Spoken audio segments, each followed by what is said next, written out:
Picture a young preschool teacher sitting on a classroom floor surrounded by 7 children. She is holding an alphabet book and working through the letters with the children one by one. A is for apple. C is for cow. The session was taped, and a videotape is being watched by a group of experts who are charting and grading each of the teacher's moves. After 30 seconds, the leader of the group, Bob Pianta, the dean of the University of Virginia's Curry School of Education, stops the tape. He points to 2 little girls on the right side of the circle. They are unusually active, leaning into the circle and reaching out to touch the book. "What I'm struck by is how lively the affect is in this room," Pianta said. "One of the things the teacher is doing is creating a holding space for that. And what distinguishes her from other teachers is that she flexibly allows the kids to move and point to the book. She's not rigidly forcing the kids to sit back." Pianta's team has developed a system for evaluating various competencies relating to teacher-student interaction. Among them is regard for student perspective, that is, a teacher's knack for allowing students some flexibility in how they become engaged in the classroom. Pianta stopped and rewound the tape twice, until what the teacher had managed to achieve became plain. The children were active, but somehow the class hadn't become a free-for-all. A lesser teacher would have responded to the kids leaning over as misbehavior, Pianta went on. "We can't do this right now. You need to be sitting still." She would have turned this off. Bridget Hamry, one of Pianta's colleagues, chimed in. "These are 3- and 4-year-olds. At this age, when kids show their engagement, it's not like the way we show our engagement, where we look alert. They're leaning forward and wriggling. That's their way of doing it. And a good teacher doesn't interpret that as bad behavior. You can see how hard it is to teach new teachers this idea, because the minute you teach them to have regard for the student's perspective, they think you have to give up control of the classroom." The lesson continued. Pianta pointed out how the teacher managed to personalize the material. C is for cow turned into a short discussion of which of the kids had ever visited a farm. Almost every time a child says something, she responds to it, which is what we describe as teacher sensitivity, Hamry said. The teacher then asked the children if anyone's name began with that letter. "Calvin," a boy named Calvin says. The teacher nods and says Calvin starts with a C. A little girl in the middle says, "Me." Teacher turns to her. "Your name's Venetia. Letter V, Venetia." It was a key moment. Of all the teacher elements analyzed by the Virginia group, feedback, a direct personal response by a teacher to a specific statement by a student, seems to be most closely linked to academic success. Not only did the teacher catch the "me" amid the wriggling and tumult, she addressed it directly. "Mind you, that's not great feedback," Hamry said. High-quality feedback is where there is a back-and-forth exchange to get a deeper understanding.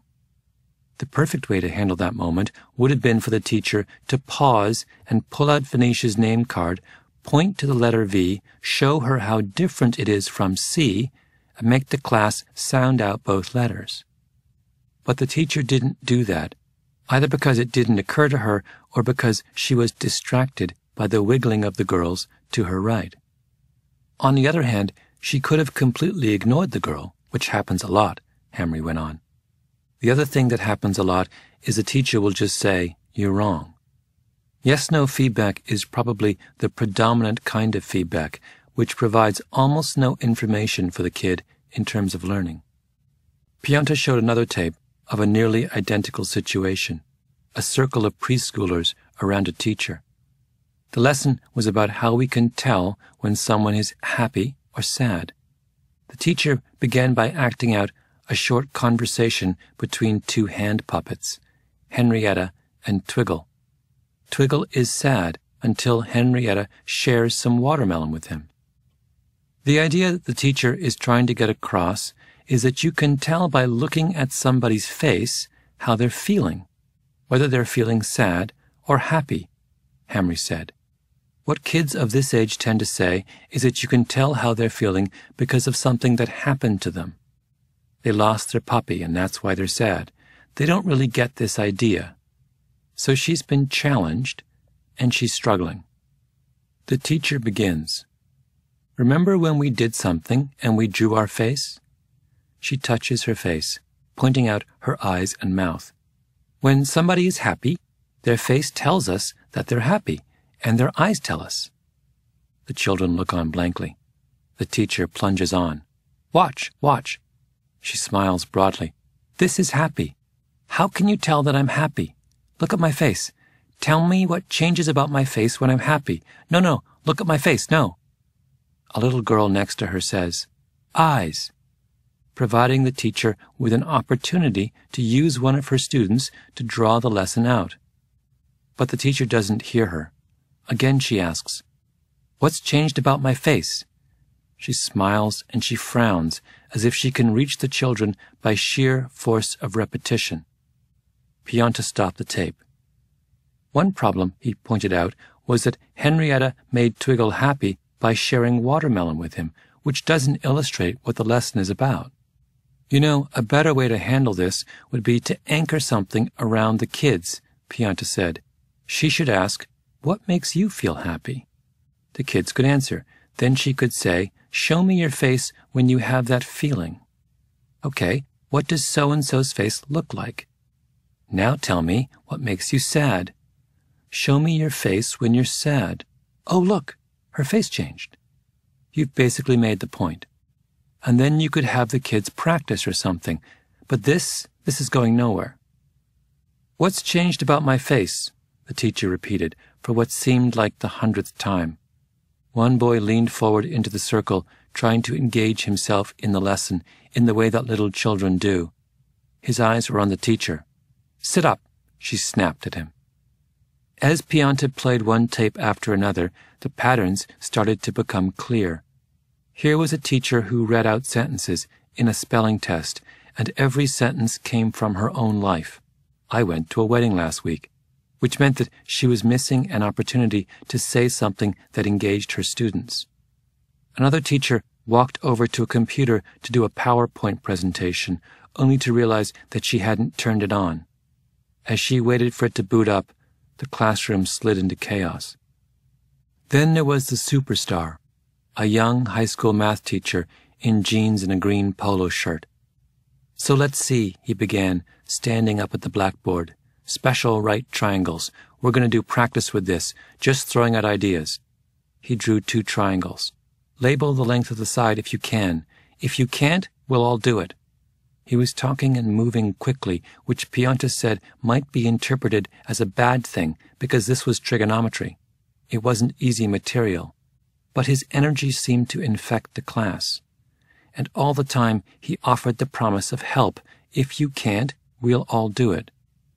In a corner of the room was a student named Ben, who'd evidently missed a few classes. See what you can remember, Ben, the teacher said. Ben was lost. The teacher quickly went to his side. I'm going to give you a way to get to it. He made a quick suggestion. How about that? Ben went back to work. The teacher slipped over to the student next to Ben and glanced at her work. That's all right. He went to a third student, then a fourth. 2.5 minutes into the lesson, the length of time it took that subpar teacher to turn on the computer, he had already laid out the problem, checked in with nearly every student in the class, and was back at the blackboard to take the lesson a step further. In a group like this, the standard MO would be, he's at the board, broadcasting to the kids, and has no idea who knows what he's doing and who doesn't know, Pianta said. But he's giving individualized feedback. He's off the charts on feedback. Pianta and his team watched in awe. Educational reform efforts typically start with a push for higher standards for teachers, that is, for the academic and cognitive requirements for entering the profession to be as stiff as possible. But after you've watched Pianta's tapes and see how complex the elements of effective teaching are, this emphasis on book smarts suddenly seems peculiar. The preschool teacher with the alphabet book was sensitive to her students' needs and knew how to let the two girls on the right wiggle and squirm without disrupting the rest of the students.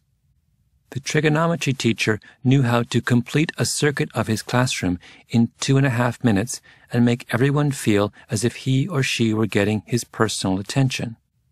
But these aren't cognitive skills.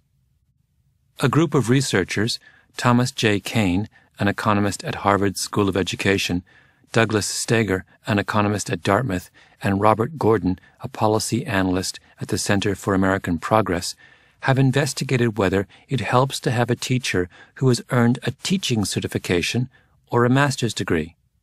Both are expensive, time-consuming credentials that almost every district expects teachers to acquire. Neither makes a difference in the classroom.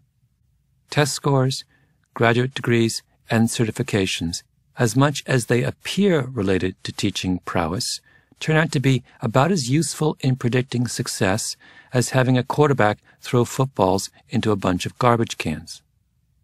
Another educational researcher, Jacob Kunin, once did an analysis of desist events, in which a teacher has to stop some kind of misbehavior. In one instance, Mary leans towards the table to her right and whispers to Jane. Both she and Jane giggle. The teacher says, "Mary and Jane, stop that." That's a desist event. But how a teacher desists, her tone of voice, her attitudes, her choice of words, appears to make no difference at all in maintaining an orderly classroom. How can that be?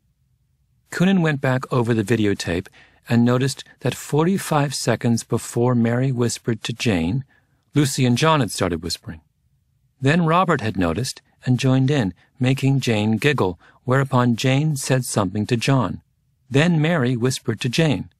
It was a contagious chain of misbehavior, and what really was significant was not how a teacher stopped the deviancy at the end of the chain, but whether she was able to stop the chain before it started. Kunin called that ability withitness, which he defined as a teacher's communicating to the children by her actual behavior, rather than by verbally announcing, "I know what's going on," that she knows what the children are doing, or has the proverbial eyes in the back of her head. It stands to reason that to be a great teacher, you have to have withitness. But how do you know whether someone has withitness until she stands up in front of a classroom of 28 wiggly Janes, Lucys, Johns, and Roberts and tries to impose order?